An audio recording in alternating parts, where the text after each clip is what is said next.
ഹോശിയ പ്രവാചകന്റെ പുസ്തകം 14-ാം അധ്യായം 1 മുതൽ 9 വരെയുള്ള തിരുവചനങ്ങൾ.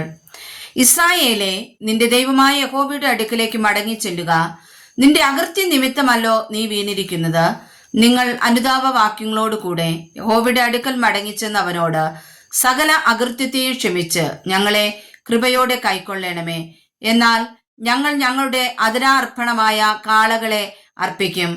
അശൂർ ഞങ്ങളെ രക്ഷിക്കുകയില്ല. ഞങ്ങൾ കുതിരപ്പുറത്ത് കയറി ഓടുകയോ ഇനി ഞങ്ങളുടെ കൈ വേലയോട് ഞങ്ങളുടെ ദൈവമേ എന്ന് പറയുകയോ ചെയ്യുകയില്ല. അനാഥന് തിരുസന്നിധിയിൽ കരുണ ലഭിക്കുന്നുവല്ലോ എന്ന് പറവിൻ. ഞാൻ അവരുടെ പിന്മാറ്റത്തെ ചികിത്സിച്ച് സൗഖ്യമാക്കും. എന്റെ കോപം അവനെ വിട്ടുമാറിയിരിക്കാൻ ഞാൻ അവരെ ഔദാര്യമായി സ്നേഹിക്കും. ഞാൻ ഇസ്രായേലിന് മഞ്ഞുപോലെ ഇരിക്കും. അവൻ താമര പോലെ പൂത്ത് ലബാനോൻ വനം പോലെ വേരൂന്നും. അവന്റെ കൊമ്പുകൾ പടരും. അവന്റെ ഭംഗി ഒലിവ് വൃക്ഷത്തിൻ ഭംഗി പോലെയും അവന്റെ വാസന ലബാനോന്റേത് പോലെയും ഇരിക്കും.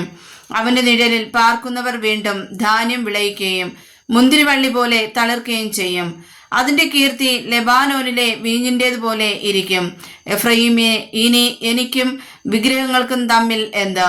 ഞാൻ അവന് ഉത്തരമരളി അവനെ കടാക്ഷിക്കും.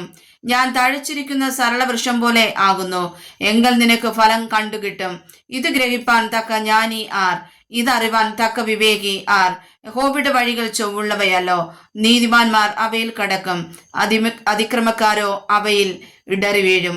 നീതിമാന്മാർ അവയിൽ കടക്കും, അതിക്രമക്കാരോ അവയിൽ ഇടറി വീഴും.